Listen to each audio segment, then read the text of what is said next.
victory and the agony of defeat.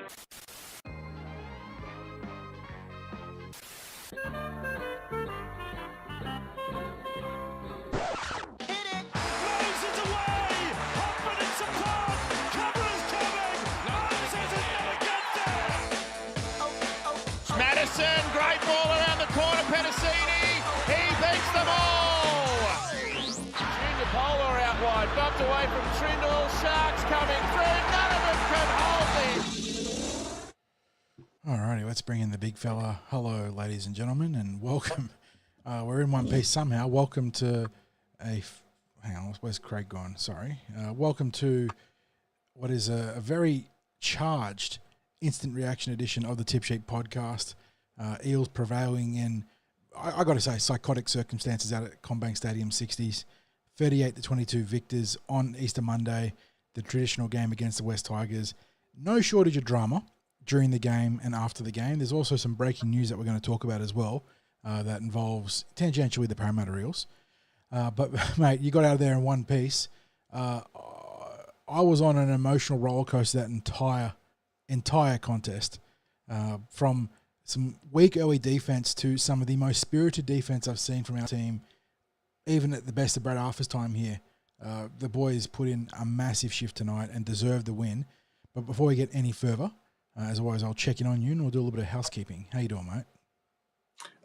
Mate, 6 wins from 6 starts this weekend. Yes, for our free Eels. junior reps, free senior grades, beautiful stuff. Swept the Tigers in the Flag Cup in a It doesn't get any better than that, mate. No, you take look, those. it would have been better. Would have been better if we were in the usual seats at the stadium, but we're down at the north end. I don't know how my voice is sounding at the moment. You're not too fried just yet. Yeah, you're not too fried just yet. Yelling during the game.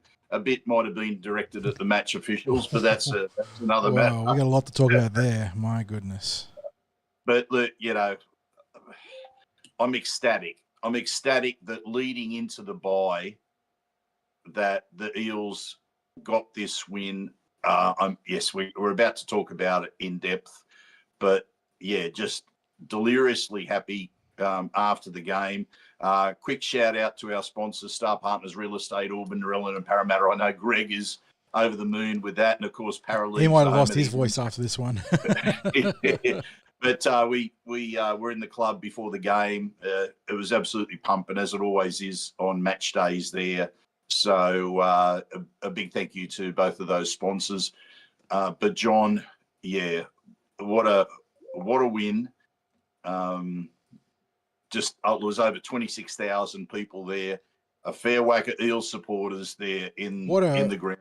What a 1-2 punch for the NRL too. The Good Friday clash between the Bulldogs and the Rabbitohs into the Easter Monday clash between the Tigers and the Eels, and just those two crowds. Obviously, the Bulldogs did incredibly well to set an NRL regular season record, but 26,000 at CommBank, and it looked full on the TV 60, so I'm not surprised to see that figure.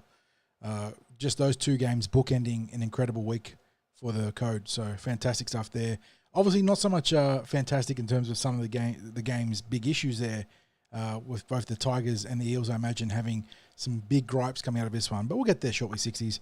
Quick tail of the tape, because we haven't been doing that too much in our instant reactions. So we'll just run through the numbers very quickly. Parramatta Eels, 38 prevailing over the West Tigers, 22 for the Tigers. Terrell May, Dream Buller, Alex Seyfarth, and Luke Laulili scoring. Those last two tries, a couple of heartbreaking grubber kicks there. The Fox getting one wrong, and then the leg break and the extendo arms for the young winger there doing a great job. But then for the Eels, it was a Josh Adokar double bookending all our scoring, starting in the 14th minute and then finishing in the 77th, with Azara Yongi also bagging a double. Kelma Tuolangi, Big Sam Tuivasa getting his maiden try, well done there, big fella, and Bowie Simonson putting the dagger into the Tigers with the Mitchell Moses excellence there.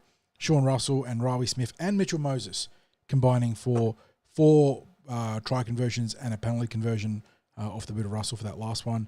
And then there was. Can I do a bit of boasting there, John? You did. You did text me during the course of this game, so you've earned this one. Yeah. So the big tip, the punting tip on the goals preview was for Isaiah Iongi to be an anytime try scorer. Odds are $2.50, and I just said the presence of Mitch Moses back in the team, just everything would was going to unleash him. Yeah. was going to I work. was very, very close to suggesting two or more tries, but I thought, nah, better crawl Don't be too or greedy. walking before running Yeah. with this one. So, yeah, really happy about that. Yeah, and then the team stats 60s, Eels ahead on possession, 52% in their favour.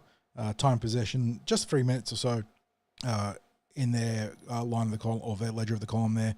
Crucially, though, for what feels like the first time in a bit, set completions up over 80% at 85. 36 of 42, really important in a game like this one where you knew the Tigers was going to try and pull you apart side to side and sort of poke at the seams. And then the Eels actually had an all key attacking stats. 6 line breaks to 5, plus 260 in the meters, thereabouts, plus 60 in the post-contact meters, 42 tackle breaks to 36, a lot of tackle busts in this game. And then play the ball speed slightly in Parramatta's favour, so you take those ones when we win. The Tigers have more offloads, 11 and 9. But crucially, the kicking meters in the favour of the Eels. No surprises there with Mitchell Moses back at the helm. And then defensively, both teams struggling. 83.18% tackle rate for the Eels, 84.42% for the Tigers. We had a very torrid start early on, 60s. Dream Buller, 7 tackle breaks in the first 20 minutes and then 1 for the rest of the game. So we obviously made that adjustment. But we gave up a lot of tackle breaks and a lot of missed tackles in that opening quarter. And to be fair to our team, while they were poor then, I do feel that the remainder of the tackle breaks that came were probably as much a function of those bizarre sin binnings as anything else, where the team had to scramble for their lives and stay in the contest that way. So I will give them a pass there defensively. And then the negative plays, errors in the favour of the Eels in a good way, 7 to 11. But 10 penalties conceded by the Eels to the Tigers, 8. And then the ruck infringements and the 6 agains, let me do some maths here. It was apparently 5 conceded by the Tigers, the Parramatta's 2. But I swear the Tigers had 3 or 4 in a row at that one point in the first half. So I'll trust the stat counters there, but that is the tell on the tape there, mate. I don't. I'll give him the benefit of the doubt. It's been a long weekend, mate. Yeah. Matt, so look, just a couple of things I wanted to say right off the start.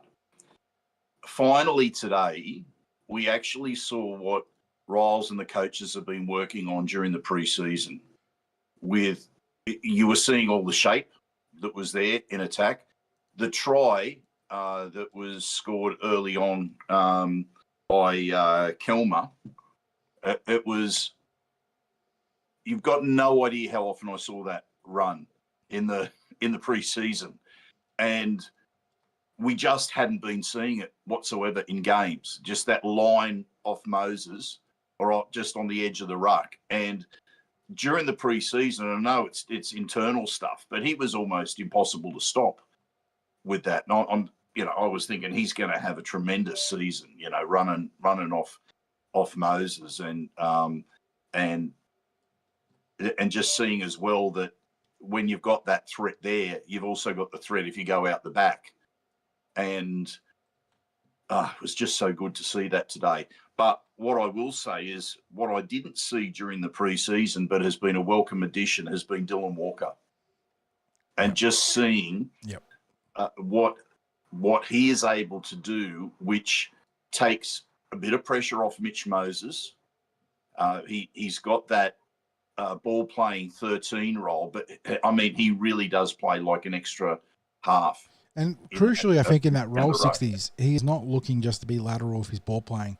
He is tucking and running hard when the opportunity is there to just get the meters. And having that harmonious blend between the run and pass is what separates a decent middle forward from a gun middle forward. And Walker's definitely trending towards being a gun so far for the Parramatta. He's been a huge pickup. So big minutes there for him. And, geez, you can't mention Walker without talking about the bench.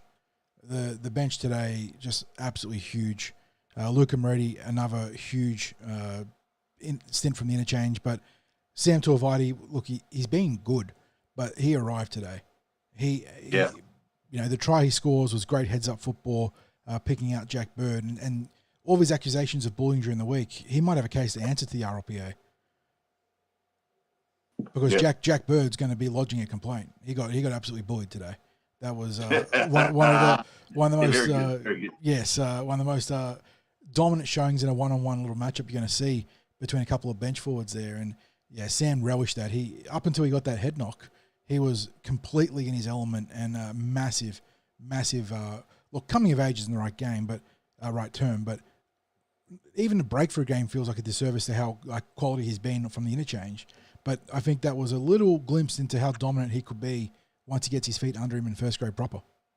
Oh, I just love seeing his confidence to go for it with that try from dummy half, which it was literally like saying, "I belong here," when he took the odds to that himself. Yep. I just wanted to ask you about Jack Bird because I thought maybe you were referencing this. Was there something that happened involving Bird that has come out after the game? I've heard like some. I haven't had a great deal of time to listen to any commentary after the game. I did hear a little bit of Benji Marshall's press conference. I haven't heard anything. Benji. I haven't heard anything of Jason Riles. But was there something? Was there something that happened around Jack Bird? I got to turn this over to the chat, guys. If you've heard anything about what happened there, I know that there was the gamesmanship little situation where he tore off Riley Smith's headgear and then threw it away, and that's where Sam pounced from dummy half. But I didn't hear anything post game. So if chat has anything on that, share it, and we'll. It might just be with that headgear. Josh says he's heard nothing. So and he's got his ear to the ground pretty good for that. So. We will assume that there is no carry on from there, but like I said, he might be lodging a complaint with the RLPA. So we'll have to worry about that down the road if Sam gets done for bullying. So let's break down how the match unfolded, John. There was, I thought the Eels were in complete control until the sin binning started, and then it was really a case of the Eels having to, navigate that period of time because I thought it was ridiculous that Luca Moretti got sin binned after, I caught a little bit of 360 talking about it. I saw the replay on 360. Post game. He literally comes in and sort of like got his hands on Taruva's shoulders and gave him a very minor push. It is actually crazy that he was sin binned. I don't care if the ref gave warnings. The only player who escalated there was Taruva, who actually did something that was contributing to a fracas or a melee developing. Luca came in and literally put his hands on him. That was the coward's option to make sure that the contest stayed a contest and the Eels didn't go on and put 50 on the Tigers. Mr. Social Media, Taruva. Mr. Social Media, someone's Mr. Money comment when he's left the Panthers for money himself. Yeah, I know where he can shove it. Someone's cropped it when the Fox scored that first try, and Taruva just been left in the dust after the big stiff arm into the ground, and he's just looking back at the Fox as he scores the points. It's a good picture. No, in all seriousness, John, is there a player that has hurt their public perception more than Taruva in recent times? He's gone from being a lovable underdog at the powerhouse Panthers, where he was a great story. Came up in Reggie's to being irredeemable twat. Like his carry on between the game and then what we have seen alleged at the Tigers between social media and what he did post on social media, and then what we have heard between the two warring parties between the Tigers and Galvin / Moses. Yeah, talk about a fall from grace. On three, I only caught just this little bit of it where they were talking about it on 360. This is just as I was setting up for the podcast. And I can't believe how they were downplaying it. Like, oh, that's nothing. He's literally grabbed him and thrown him. And they say this sort of thing happens everywhere. No, it doesn't. No, it doesn't. He's come in after the tackle was completed and Riley Smith's trying to get to his feet and he's just grabbed him and hurled him because he's not the biggest bloke in the world. And from that position, he was able to just grab him and literally throw him through the air. And you know what? You'd have been disappointed if blokes like Luca Moretti hadn't come in to challenge him after he'd done that. There would have been more criticism internally of Luca or any Eels forwards if they just let that fly. And instead, because he didn't, as you said, what he did was nothing, right? But he's gone in there and he's basically said, no, not on my watch. But he hasn't done anything outrageous there, and yet he gets marched in the bin. So you've got the West Tigers who get an Eels forward off the field. Like, they lose a winger. We lose a the forward that was absolutely carving them up too. That was... absolutely. Then you've got the next sin bin that happens against the Yongi. Now, 12 against 12 opens things up a bit. 12 against 11 is worse than 13 against 12. Yeah, absolutely. The more space, especially the Tigers who love to play lateral football. Yes, you're exactly. almost playing rugby league 10s, right? Almost like touch football when that happens. The Eels did exceptionally well to navigate that period. And I know there was a couple of tries scored, but those tries were also scored because there was a run of possession and decisions that just fell the Tigers' way. I got a lot of beef about both the sin bins, obviously 60s, because Moretti shouldn't have been sin bin. And I know Tiger's going to point towards the hip drop on Kelma-Tuolangi and then the Mitchell Moses high shot as what should have been reverse calls or change calls. I will contend that if you look at the replay, Kelma's ankle was fallen upon, even though the media are insisting it wasn't. It wasn't the outside of the ankle, actually, it was the inside, which was what makes it look so weird. And to the letter of to the letter of the law is wrong because we have inconsistent interpretations on hip drops, but that has been a penalty fairly consistently, and they can be upset about it. I don't think that's wrong to be aggrieved. They can be upset about that all they like. He didn't end up going into the sin bin. Yeah. Now, that is a penalty every day of the week. To me, that sort of stuff was borderline sin bin. So they've got absolutely nothing that they can whinge about because in any game, you've got a whole lot of contentious penalties that happen, a lot where the referees get it wrong. That wasn't wrong.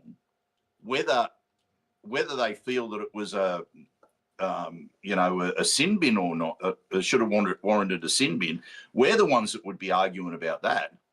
Yeah, and that brings us to the other players. They should be bloody lucky that something that was adjudged a hip drop didn't result in a sin bin, because I'll tell you what, there was very little in what Iongi did that should have resulted in a sin bin. Yeah, and that whole sequence of play was bizarre because there was Jack can correct me on this, but I do believe the sequence was there was a penalty advantage on what Josh Adokar did for the initial check in the front line that was then escalated to a secondary penalty sin bin for a try-scoring situation. At least that's how I interpreted the sequence of whistles. But Josh Adokar literally did what Dylan Edwards did earlier this weekend and stood his ground and just braced for impact and got penalised. And then, like you said, Isaiah Yongi makes a play at the ball and the player simultaneously, and the Penrith chaser actually touches the ball, and then Sean Russell is literally right there to make the cover tackle anyway, and they're ruling that it was a try-scoring situation. So even if it was a penalty, it's not a sin bin. Yep. Just crazy. Yep. And mate. that takes you to the Moses call, and look, you can make an argument that was a make-up call for the Yongi call. You can make an argument that it was incidental high contact and that the tackle itself was always going to push him to touch, which is what the bunker said. You can also make the argument, which doesn't hold weight with the actual incident itself, but Moses never been put in that situation if Yongi wasn't sin bin. Yeah, that's it. The ball doesn't get there. The Eels are in possession or close enough, and there was a whole sequence of events beyond that were just crazy. The referee gave huge sort of ranges of what's the word for momentum, to both teams. But the Tigers had it early on when they made their comeback, and then the Eels got a series of calls as well. Look, even leading up to the set before the Moses goal line stand, where I think we saw two drop balls, one from on the left from Jerome Luai and then one on the right from Alex Seyfarth, and the referee just called play on, and just baffling stuff. So, yeah, where I was watching the game from, I'm furthest away from where that happened, so I couldn't judge it. But watching it, I was, I just put the hands up and was like, "What the hell was that?" And I had to assume, well, maybe it was knocked back. I don't know. I can't definitively call it from end on at the up high in the stand at the northern end. But mate, if you're saying it was as bad as what I thought it was, then I'll go with that. But what's the response been like in the chat room about the sin bins? Yeah, we had a bit of our feedback on the hip drop and players, people sort of agreeing that there was mechanically a lot of the hallmarks of what makes a hip drop with the sort of swing around and dropping, like the movement to drop onto the back of the legs. And then with the sin bins, guys, you're probably not too happy about it. Yeah, Chris says that the referee seemed out of his depth. What else we got here? Rob asks, was Mitch put on report for the high tackle in that try save? He was.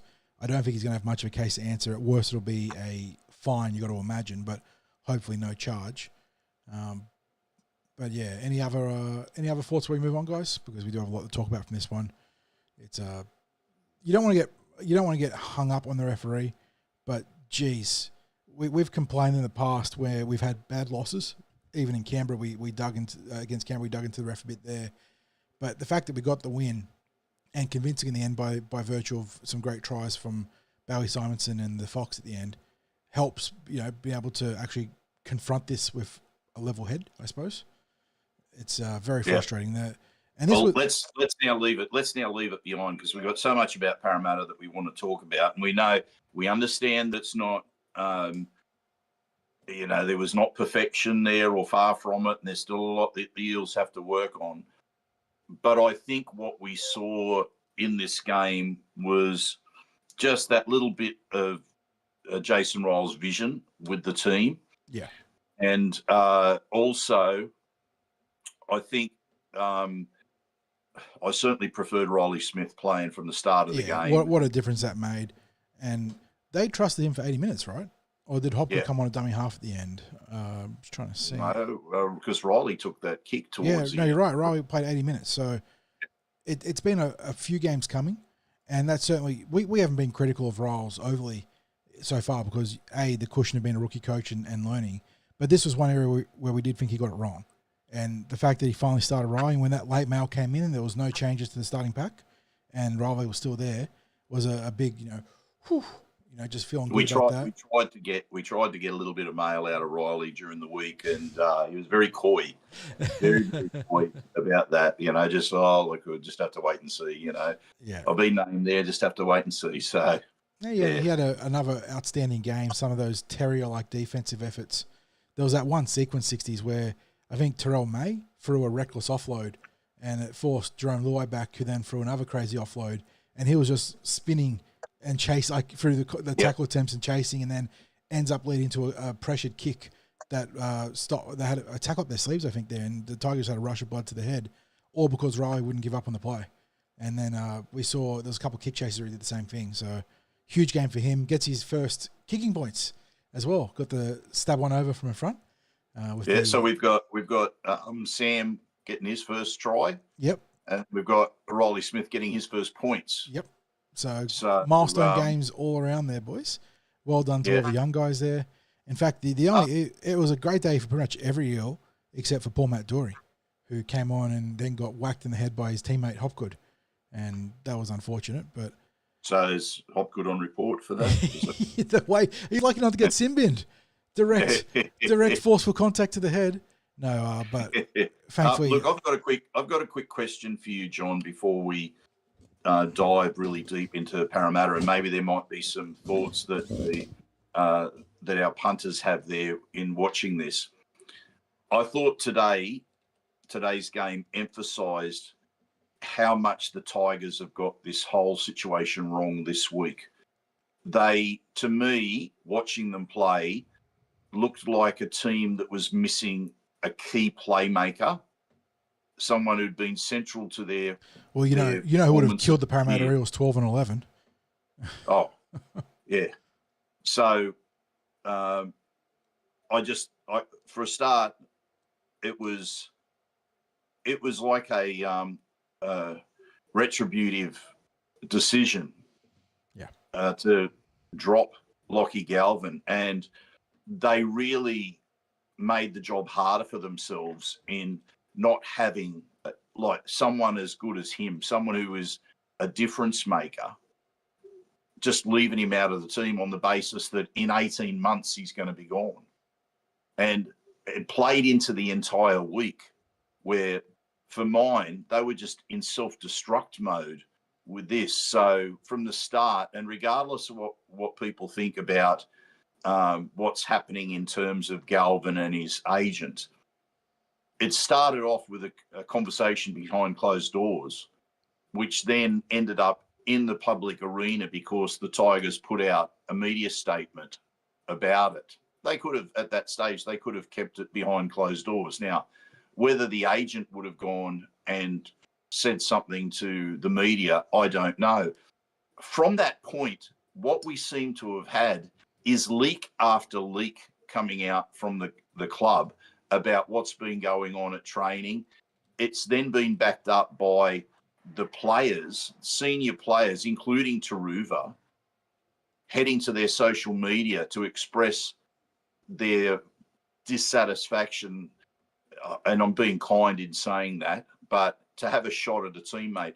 I can't ever recall in rugby league, apart from when people are having a bit of a fun shot at their teammates, I don't think I've ever seen anything like this where players in a team are having a shot at a teammate who's made the decision to move on from the club at the end of his current deal. Can you remember anything like this, John? We've had players agitate for early releases, and we've had clubs, essentially lock a player out of first grade.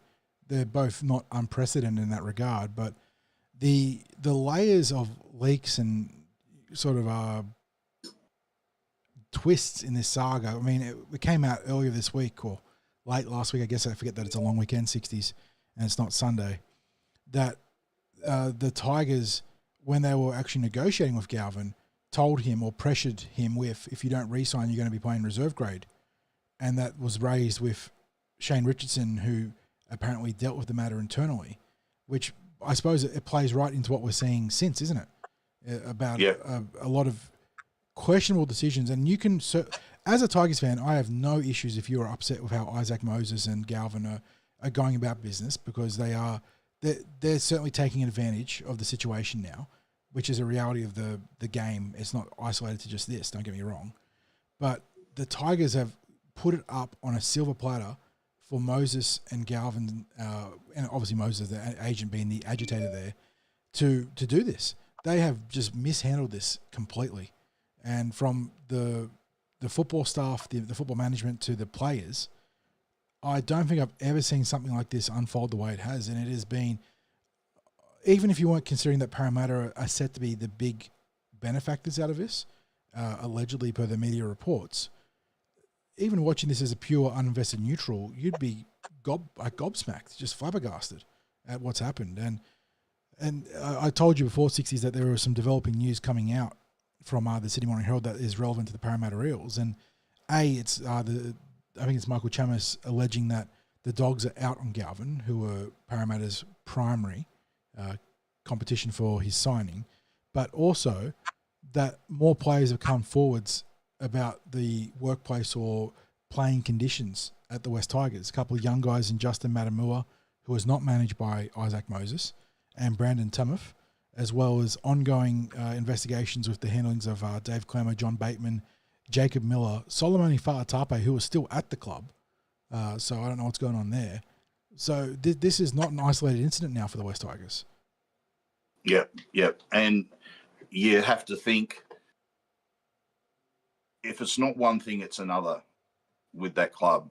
So you had issues at board level before, and they made changes with the board and with the CEO. But it's just, if you're a West Tigers supporter, I actually do feel for you. It's a never-ending saga, it seems like. But you know what? Now I don't care. Let's get on with we're talking about our Eels, because fair play. There is so much to like about what happened today. Okay, so first of all, John, we're seeing it is so good to see the pace being used out wide. Yeah. The Fox. So we had him scoring a couple of tries, plus also engineering or being significant in the try to Iongi throwing the inside pass, so he gets a try assist for that one. We saw that big play with the intercept that he took when it just seemed like a fait accompli. He did overturn that one after he made a mill of that kick earlier. But that was one of the greatest defensive interceptions you'll see. the ability to tip it up and the recovery speed to get to that ball and make that catch were absolutely critical in preventing because if the Tigers score there, God knows where this game ends up. They probably go back to back to back, and getting that play the way he did it was huge. And he made a meal of that try for Alex Seyfarth, and he'll get called out in the video review for it, but he was all energy today, wasn't he? He was a huge factor for the Parramatta Eels, and like you said, the actual embodiment of that speed philosophy coming into play. The other try, Zaire Young, he scored 60s. Gufferson did so much for this team, and I'm never going to malign what he did as a fullback, but he doesn't score that try. That was just the raw pace of Isaiah getting on the outside man, creating that opportunity. And even when Isaiah got it wrong, there was a play in that game at one point. I was watching the game with my brother. I'm just trying to think. What was it? There was a play around the middle of the field, and it was just like executed slightly wrong. But it was a case of Yongi's got the vision, and you can see that he's processing the game faster and faster, and he's just not quite like as great as he is right now. He is not fully unlocked yet, even with Mitchell Moses back in the team. So another big step forwards for the young fullback though. 2 tries, some really classy involvements. A really big tackle earlier in that game too when the Tigers made a break down our left edge when we had a couple of players caught offside. He did a great job making that one-on-one tackle. So really, really good work there. Talking about vision, Mitch Moses. Now, in the lead up when we were doing our preview, talked about Mitch Moses, just how much of a difference he's going to make. We undersold it. we undersold it. We did, John. But what was said, what we talked about was that the Eels can't be a one-player team.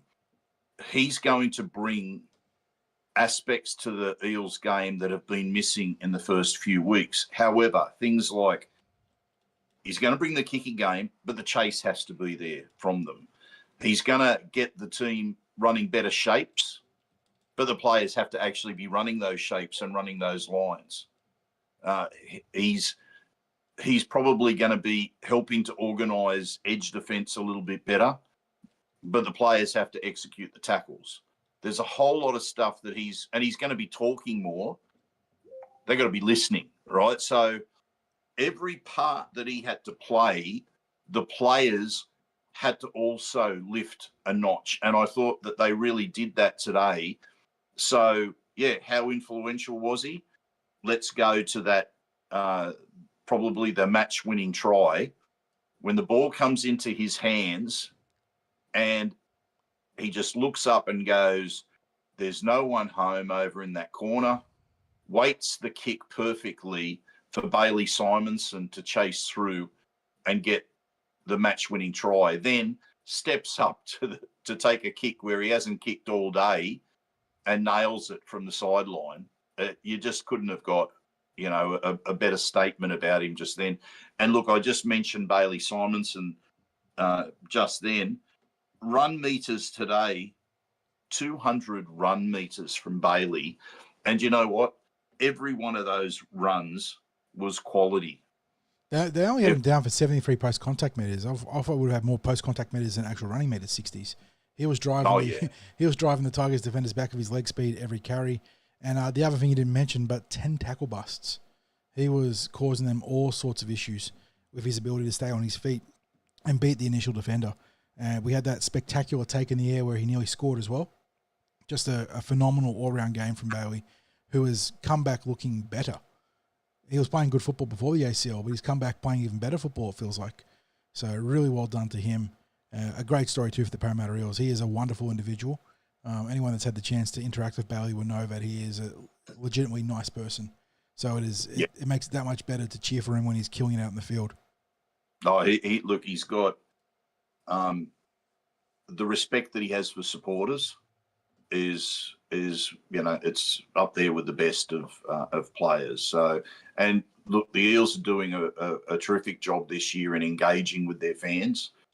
And he's one of the best, most definitely. John, talk me through the moments that you thought were the most significant in this game. I suppose out of the gate, the 30-0 or the 40-20 that Moses delivered, and that was we are so back. Like that was like, oh my God, he is that good. I remember, like it's been so long, and then he obviously spearheaded the Josh Adokar try from there, but that was one that really stood out early on. He seemed to kick it so easy. Oh my God, he just no like wind up, and Buller was in position as well. It wasn't like he was egregiously out of position or egregiously out of position. And then I'll give you an interesting one, 60s, because this is one that was a huge negative early on that had me ready to just consign this player back to reserve grade, and that was the Terrell May try. I thought that was a turning point because you had a combination of Kelma Tuolangi coming off the line offside, and then getting caught and putting his hands up and going, oh God, I got to get back. And then Jack Williams sort of positioned himself poorly in that channel, creating that try. And I was ready to absolutely roast Kelma for that game and just say, yeah, you had your chance, mate. You have not made any improvement. But not only did he deliver on the offensive side of the ball, there were a couple of cracking cover tackle big hits late in the game from the big man that showed that he was ready to buy in. And I think that was individually and from a team perspective a big turning point in this game, ironically conceding that try. Yeah. So just on another angle of another perspective with this, is that do we now validate the selection calls that Jason Riles made with the big changes that happened within the pack this week? Yeah, I think the team has definitely responded to the challenge, whether it happened on the team was Tuesday or the process leading the team was Tuesday with the team, or with Mitchell Moses coming back or some combination thereof. The team clearly responded to whatever he did during the week. We know that Eddie Jones was in the building. Jason Riles said as much in the presser, said that Eddie was in both the press box today, the coach box today, but also at training, and he's been a huge help in that regard, just from the extra perspective you get from a third party that you can. Not his first. No, exactly. He's been part of the preseason as well. I couldn't. And the people are wondering why didn't I report that? There's a lot of things happen in preseason with people that visit training and what have you, and it's not my place to report. Visitors that maybe Jason Riles might be getting a bit of advice from, or they might just be there, of their own interest, just to pop down, have a look at what's happening down there. They're not connected with other clubs, so there's it was a really busy time in the preseason in terms of some of the visitors that were down there. We had the Pathways coaches that were involved in the preseason because they're full-time coaches themselves, so they were down there. They were picking up their pointers for taking back to their own team. You had some previous legends, some legends of the club that would pop in and come down, and they mightn't get involved in the session, but then they'd come down and meet the team on the field afterwards. Countless visitors, a number of whom I didn't know who they were. And I'd ask, and it might have been someone that, Riles was given a bit of assistance with, might have been a younger coach themselves or whatever. So it was just a whole range of visitors. But, yeah, it was interesting to see Eddie Jones there this week as well. And I don't know that it was necessarily anything that led to today's performance, but I think Riles has made some significant calls that I think it's hard to argue with those decisions that he's made. And one of them was Sam getting a rest, right? Like, let's not overcomplicate things there. He's got a young bull who he's trying to manage to not hit that rookie wall and have a complete fall off. Put him back in the cup, gave him some more minutes. He came back and ripped in. Like that worked out fantastically. I think the big call was Kelmer on the edge 60s. And while it was perilous at the start, it had me very frustrated. You weren't alone. You weren't alone there in your thoughts, there, John. To Kelmer's credit, and look, the numbers really don't do justice to how impactful he was. NRL have him down for 9 carries, 77 metres, and 3 tackle busts. But he dominated that edge of the football of the park, and the Tigers really struggled to contain him. And critically, he stood up in defence after that. And John, the one thing I do want to say, and And I think there's a lot of learning that both of our back rowers have to do in Kelmer and also Gideon. Gideon is he's just a really raw footballer, and he's got mistakes in him. He there's times when it feels like there's no attention to detail, like the penalty he gave away where he literally walked through the ruck and kicked the football. But I honestly think that those two players have both the build and the strike power to be the Eels. Well, I can't necessarily compare them to Olakau'atu, but there may be that sort of running back rower weapon that we need in the way the game is played these days. I see Jay's in chat and he mentions that Kilmer gave away 3 penalties, which is true, but I will. This is another hill I'm going to die on. He got absolutely jobbed by the referee for one of them, where Taruva pulled him out of marker illegally, and he got back to marker, and Coruscant ran at him and got the penalty. That was a dog shit call from the official. That was marker interference by the play the ball. How do you feel about it, John? Oh, not strongly at all. But look, I'm not going to sit here and tell you Kilmer played a flawless game, but what was crucial for me was he cocked up massively early on. He absolutely balls it up, and it was what we saw against Melbourne. But instead of going into his shell and making it worse, he actually bounced back. And I think you got to really credit having Mitchell Moses there to help him there. And look, Josh talks about the Gideon thing. You were saying walking through the ruck was a real negative IQ shit. Yes, it was. Yeah, Gideon is very raw in that regard. But what I will say for Gideon is that defensively, I thought he was excellent. I know he's down for 4 missed tackles, but the 21 tackles he made were all levelers. He had a couple of absolutely bruising hits there that set a tone. And yeah, he didn't dominate the game, but again, a young player, a raw player, that switched sides. Again, don't undersell the difficulty of going across to a different side of the park and having to do that in a space of 1 week, and did his job for the most part. And I think that's really the tail of the tape for the Parramatta Eels is there are a lot of blokes that stood up and did their job this week, and that makes it a lot easier for someone like Mitchell Moses to do his job and to excel at his job. And that was, I think, the big story here is that, yeah, the Tigers scored some points, but 12 of those points came, it was 12, right? Yeah. In that absolutely psychotic period of players getting sin binned and a huge run of possession for the Tigers. And isn't it amazing how there was a lot of talk post-match in what I heard on the radio and then that little bit that I caught before we went live. And there was all this praise for the Tigers, the way they fought back, and Benji said it as well. And, that's fair call for the coach to say it. But what wasn't mentioned was that they had a player advantage during that period. And as I said, it's different. 13 on 12 is a bit of an advantage. 12 on 11 is a lot more significant because of the space that's there. Yep. And that was where they got those points. And as soon as it went back to being balanced with either team, the Eels just got back on that roll. And I'm so glad that we were able to finish it off with the way that we did with those late tries. So we didn't even mention it, 60s, but we saw Dylan Brown being Dylan Brown again. And not a coincidence that Mitchell Moses comes back into the team. Dylan goes, and some of that was some opportunistic seizing of a loose ball, but 21 carries for 200 metres, huge effort there. He got a couple of plays. 200 run meters for a half. Yeah. And I know that he had like a big line break there that contributed a lot of meters, but it was Dylan being Dylan.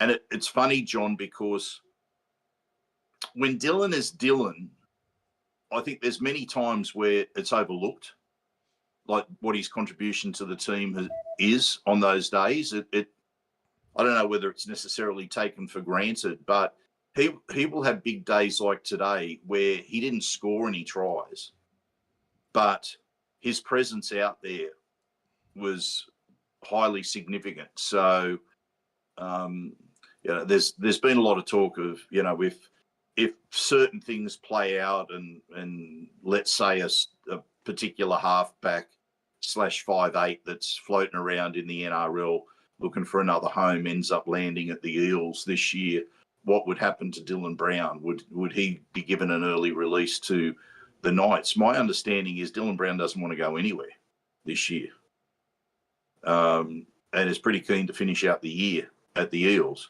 I mean, mind you, the Tigers look at an absolute rabble, and it's not to say that the Eels haven't looked at rabble in some ordinary games this year. We only have to go back a few days to remind ourselves just how bad the Eels can look at times. But, let's just enjoy this one, John. Yeah, I think that's the big one. Heading into the bye, would have been huge to have one more win under our belts, but the fact that we have 2 wins now and the team starting to come fit and healthy, got some big reinforcements on the other side of that week off, not immediately, but in the short run after that. That will help. John, let's quickly just throw this question to our people listening. Start throwing in your 3-2-1s. You might need to cheat a little bit, John guys.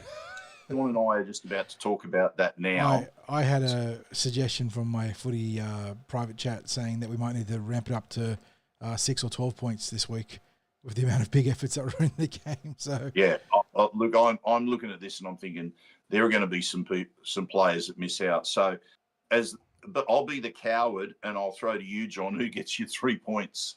Look, it's almost cheating to say Mitchell Moses, but it's Mitchell Moses, isn't it? We certainly highlighted him in the preview for good reason as the player that will not necessarily make or break, but maybe make the Parramatta Eels. And yeah, this was almost akin to what he did last time against the Cronulla Sharks, wasn't it? Where big layoff, comes back, incredible virtuoso performance, but he was ably supported out there today. So he'll get the 3 points for mine 60s, but there's going to be some very worthy players hot on his heels. Yeah, and I'm at the moment trying to think about. I'm thinking ahead because I've got Mitchell Moses too as the 3 points, and I'm now really trying to decide how I'm going to split the others. Yeah.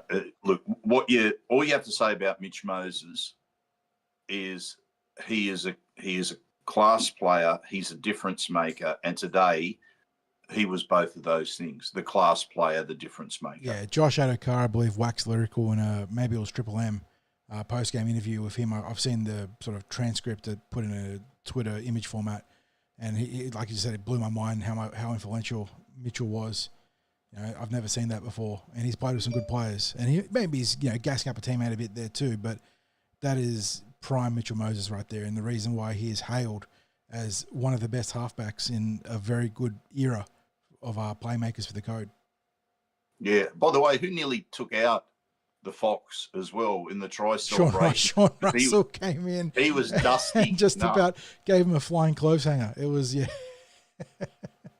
He took a while to get back up. That's not the first time this year that Russell's actually done that. He gets very pumped for those Josh Adokar tries. Unbelievable. Okay, your 2 points, John. There is a gaggle of players that this could be given to. But again, between the numbers and the eye test, I think that Bailey Simonson just... No Zach Lomax. That is such a huge hole in this team to fill from both a rucking and sort of meterage standpoint as well as the class to finish tries. And Bailey's just come in there. And yeah, we still miss Zach Lomax, don't get me wrong, but I don't think you could have asked for a player to come in and do a job as good as he's done and expect anything more. He has been phenomenal, and I think that he gets my 2.60s. You know, I was trying to find a way to not give Bailey the 2 points, only because I look at it and I go, hang on, there's 2 backs that are getting the highest 2 awards so far. I see people banging the table for Luca Moretti for 2 points. People banging the table. Riley Smith is in there as well. Yeah, absolutely. So I'm looking, who gets that ahead of him? And I just go, nobody. It has to be Bailey, because not only was he a threat every time he carried the ball, and he just refused to be tackled today, John. But when you put it in the context of this being his second game in the NRL back from injury, that was his second, wasn't it? Wasn't his third? He came back against Canberra. Yeah. You just look at it and go, no, it's supposed to take 12 months for you to start to find your best football after you come back from an ACL. Yep. And he's had a game and a half or 2.5 games in New South Wales Cup to try and find his feet. And find his feet, my goodness, he's immediately come in and said, well, you know what, this wing spot's mine. Figure out what you're going to do with everyone else, but this wing spot's mine. So, and that's a real choice, because it then comes back to Zach Lomax when he returns, and people were going to maybe expect him to be playing on the wing. Now he'll go back to his centre position, and nobody could possibly argue with that, because people might suggest, so you play Bailey Simonson in the centres. We just saw today the benefit of Bailey Simonson on the wing, and Zach Lomax back in the centres. He was doing really he was putting the team first and going back to the wing when we were just having that crisis of having players available.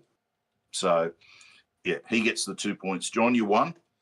And then this is the one where I think you can go about 7 different ways, 60s. Yeah. And I think just looking at the chart, Ice at the back, Addo Carr, Dylan Brown, Junior Don't go another back. Junior Barlow and Riley Smith in the front row were very good. Kelmer, for the issues he had, also posted a solid game.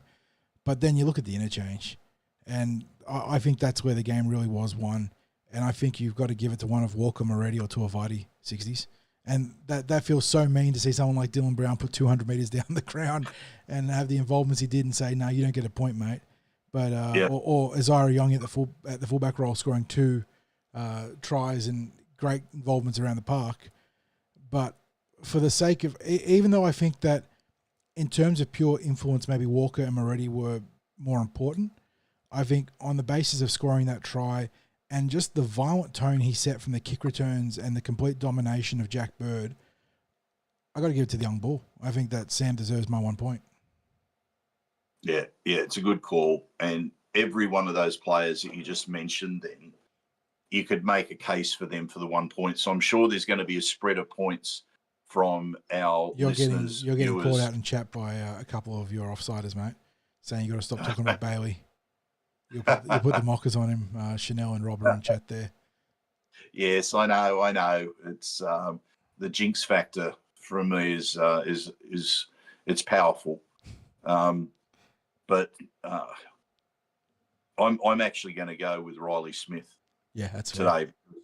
I thought that if you're talking about tone, he got the tempo of the game. Just infectious energy. Constant kick pressures, constant hustle for loose balls. Yeah, like the times there where it was like he ran so far to get what would have been a loose offload, like to catch it. He's seeing the offloads come and he's sprinting in to get that offload, and then he's straight away getting that. He's feeding that ball out to the back line. There were so many times that happened today. And, he was credited for 7 missed tackles.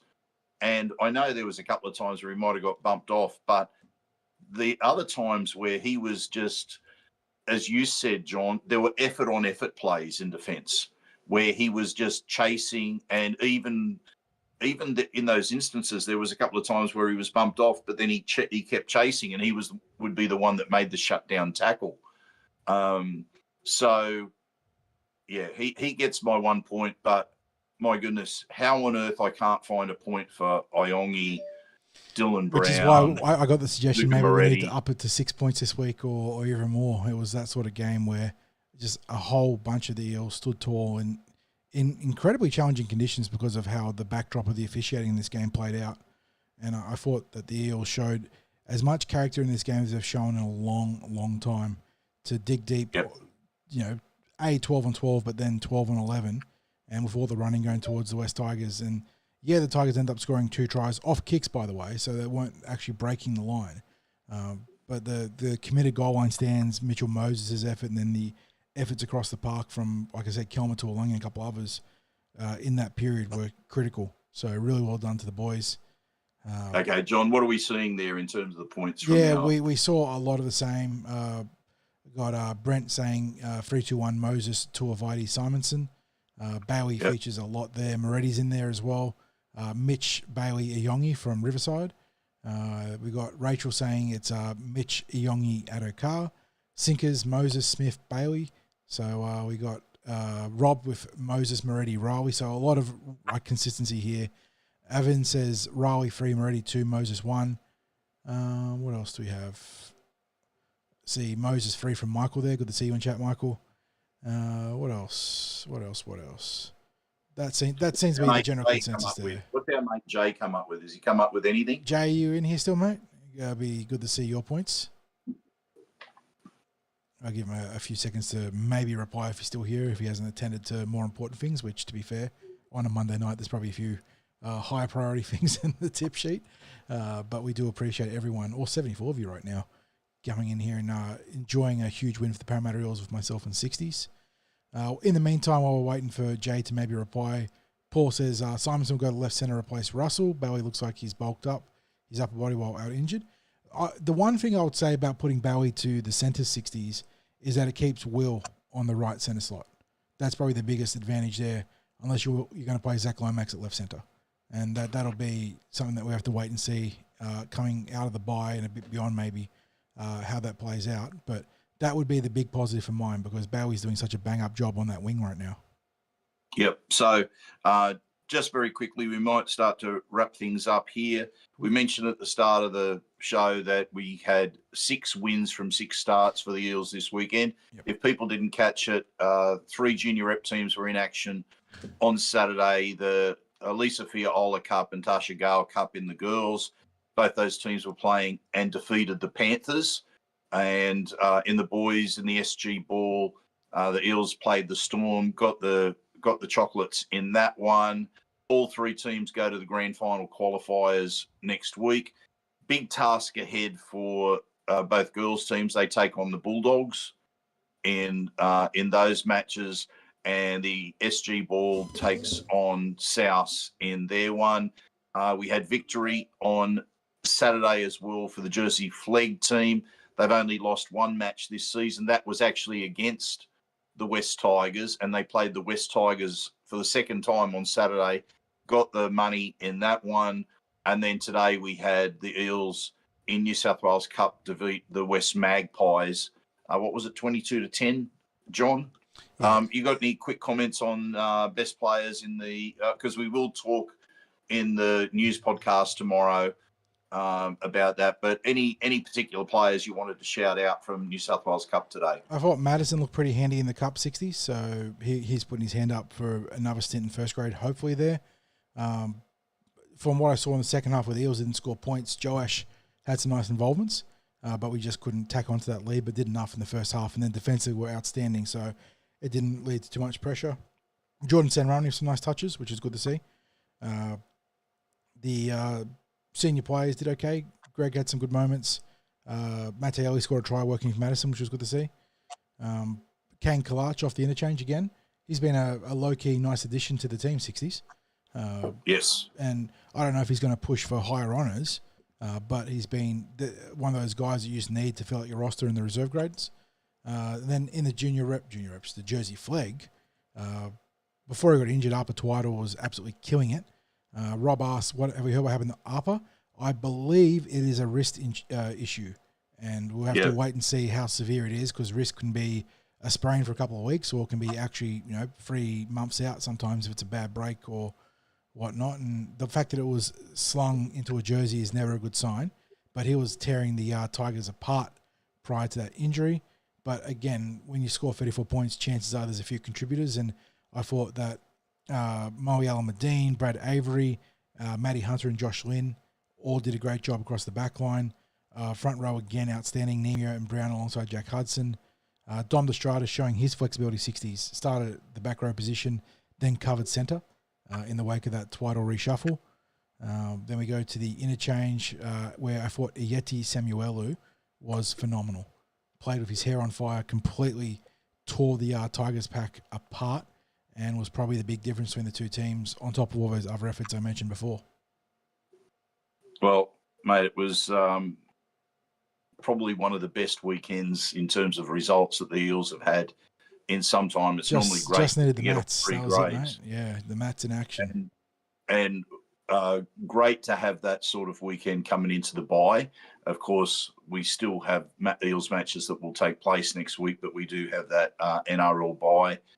And when we come back from the bye, is that Magic Round straight after the bye, or is it the week after that? The Eels have the round 8 bye, and they come back at Suncorp against the Sharks. So Friday night Magic Round, which thankfully, I think it's our first time ever getting the park at the start of Magic Round. We usually have a Saturday night, Sunday game.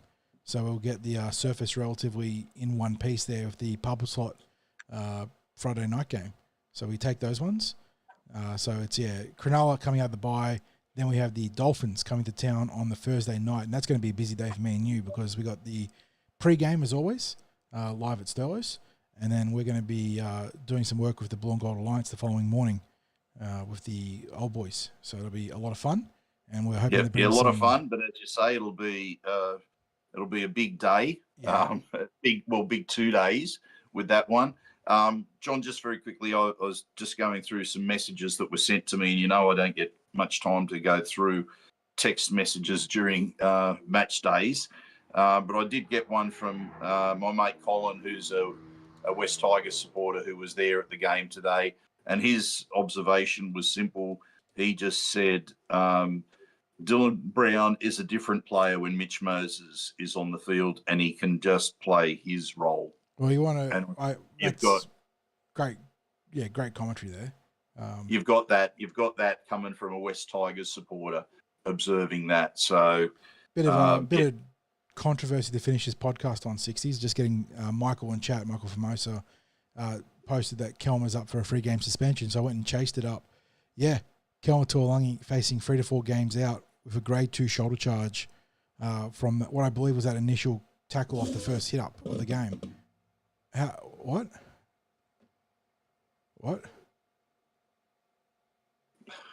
And we can't even fight it because Parramatta's history of fighting this stuff. I am absolutely stunned. This would be a typical Parramatta result coming out of a game, wouldn't it? To have this sort of outcome. Moses fined, Taruva fined, I think is the other. Let me just double check this. Yeah, Moses and Taruva fined. The fact that Moses shouldn't have even been charged, that's crazy. But that is a wild.